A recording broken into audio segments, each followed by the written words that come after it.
या कुन्देन्दुतुषारहारधौला या शुभ्रवस्त्रावृता या वीणावरदण्डमण्डितकरा या श्वेतपद्मासना या ब्रह्माच्युतशङ्करप्रभृतिर्भिः देवैः सदा वन्दिता सा मां मातु सरस्वती भगवती निःशेषजाड्यापहा। जय माँ सरस्वती। माघ मास में शुक्ल पक्ष की पंचमी तिथि को बसंत पंचमी का पर्व मनाया जाता है। इस साल बसंत पंचमी बुधवार को 14 फरवरी 2024 को मनाई जाएगी। कहा जाता है कि इस दिन से ही बसंत ऋतु का आगमन होता है।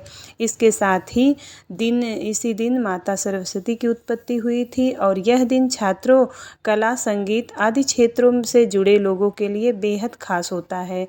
बसंत पंचमी के दिन पीले रंग का विशेष महत्व होता है। विद्या आरंभ या किसी भी शुभ कार्य के लिए बेहद उत्तम माना जाता है। पंचांग के मुताबिक माघ महीने की शुक्ल पक्ष की पंचमी तिथि की शुरुआत 13 फरवरी को दोपहर में 2:41 से होगी और इसके अगले दिन यानी 14 फरवरी को दोपहर 12:09 पर तिथि का समापन होगा। बसंत पंचमी के दिन विद्या की देवी माँ सरस्वती की पूजा आराधना का विशेष महत्व होता है। इस दिन पीले कपड़े पहनने का विशेष महत्व है। मान्यता है कि इस तिथि पर देवी सरस्वती का जन्म हुआ था। मुहूर्त शास्त्र में बसंत पंचमी की तिथि को अबूझ मुहूर्त माना जाता है, जिसमें किसी भी शुभ कार्य को करने में मुहूर्त का विचार नहीं करते। बसंत पंचमी पर कई तरह के शुभ कार्यों के लिए सर्वश्रेष्ठ माना गया है। इस बसंत पंचमी अबूझ मुहूर्त में विद्यारंभ, गृह प्रवेश, विवाह और नई वस्तु की खरीदारी के लिए सबसे अच्छा माना जाता है। प्रकृति के इस उत्सव को महाकवि कालिदास ने इसे सर्वप्रिय चारुतर वसंते कहकर अलंकृत किया है। गीता में भगवान श्री कृष्ण ने ऋतु नाम कुसुमाकरा है, अर्थात मैं ऋतुओं में वसंत हूँ, कहकर वसंत को अपना स्वरूप बताया है। बसंत पंचमी के दिन ही कामदेव और रति ने पहली बार मानव हृदय में प्रेम और आकर्षण का संचार किया था। इस त्यौहार को लेकर मान्यता है कि सृष्टि अपनी प्रारंभिक अवस्था में मूक, शांत और नीरस थी। चारों तरफ मौन देखकर भगवान ब्रह्मा जी ने अपने सृष्टि सृजन से संतुष्ट नहीं थे। उन्होंने अपने कमंडल से जल छिड़का और इससे अद्भुत शक्ति के रूप में माँ सरस्वती प्रकट हुई। माँ सरस्वती ने बीड़ा पर मधुर स्वर छेड़ा, जिससे संसार को ध्वनि और वाणी मिली। इसलिए बसंत पंचमी के दिन ही माँ सरस्वती के पूजा का विधान है। बसंत पंचमी के दिन शुभ योग व मुहूर्त में किए गए आराधना से माँ सरस्वती शीघ्र प्रसन्न होंगे और ज्ञान का आशीर्वाद देती हैं। मान्यता है कि इस दिन भगवान शिव माता पार्वती के विवाह की लग्न लिखी गई।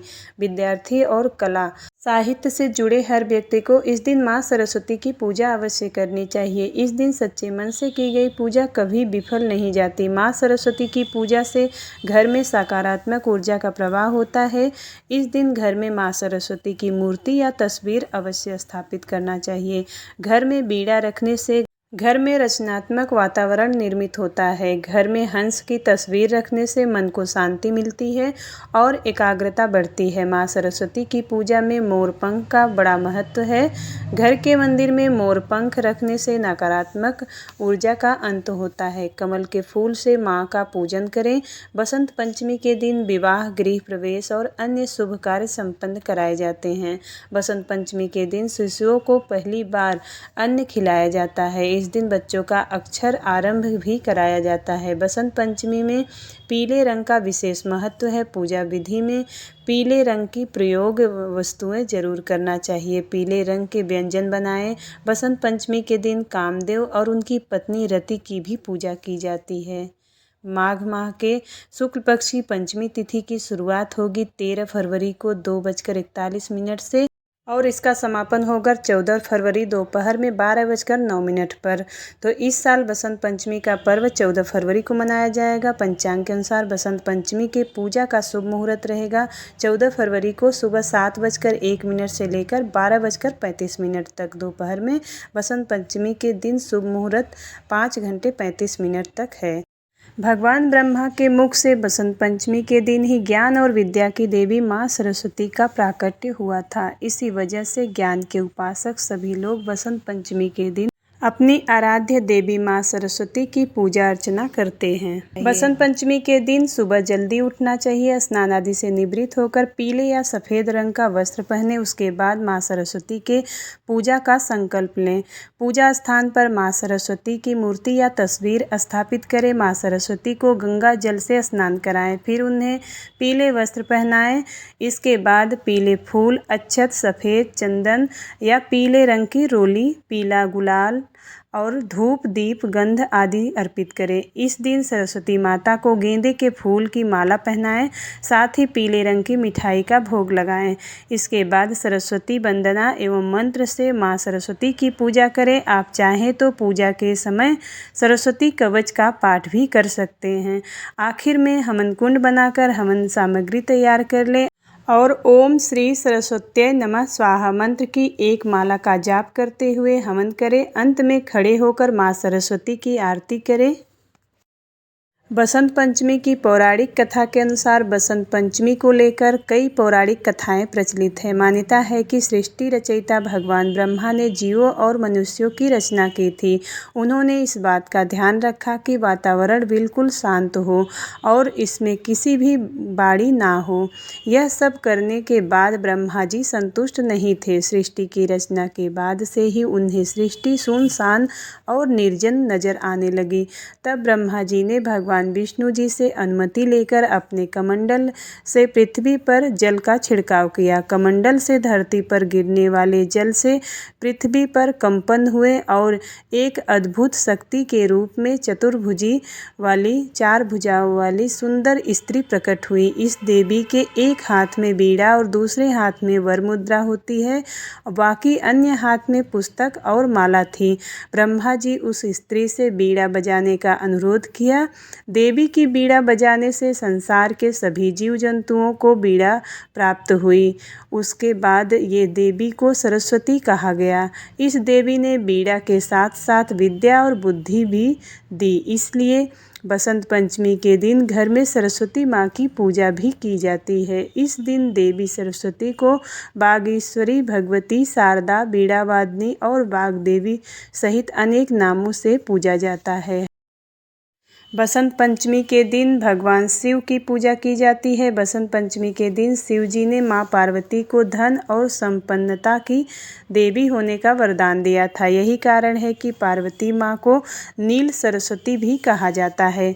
वही इस दिन सरस्वती माँ के साथ साथ शिव जी की भी पूजा की जाती है। माता सरस्वती की दूसरी पौराणिक कथा के अनुसार एक बार की बात है, सुकेता नाम का एक राजा रहता था। वह एक अच्छा इंसान और धर्म का अनुयायी था।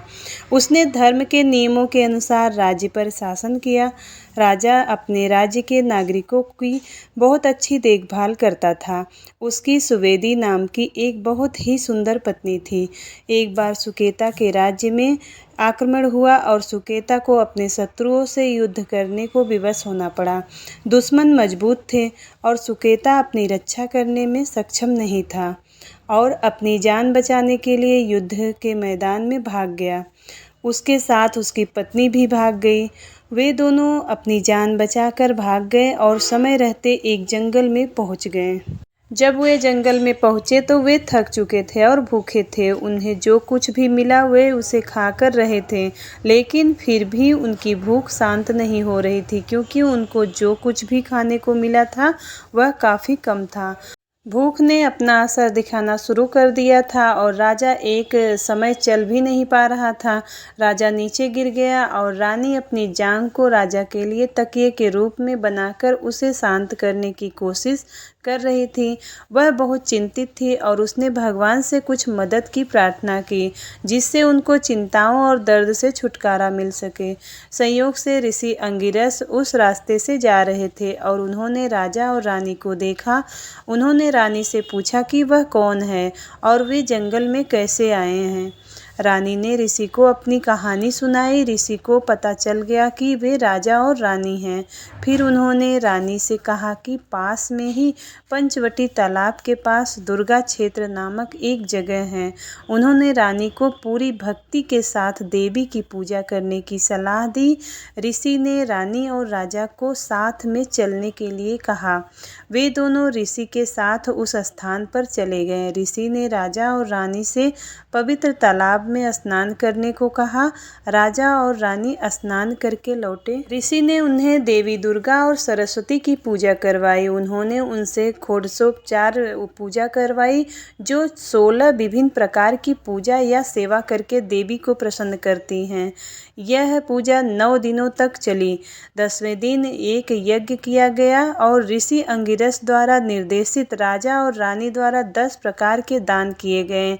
इस प्रकार उनका व्रत संपन्न हुआ। दंपति ऋषि अंगिरस के आश्रम में खुशी खुशी रहे। देवी की कृपा से उन्हें पुत्र की प्राप्ति हुई। लड़के का नाम सूर्य प्रताप रखा गया। बालक आश्रम में पला बढ़ा और युद्ध सहित सभी प्रकार की शिक्षा प्राप्त की। वह बड़ा होकर एक महान तलवारबाज बना।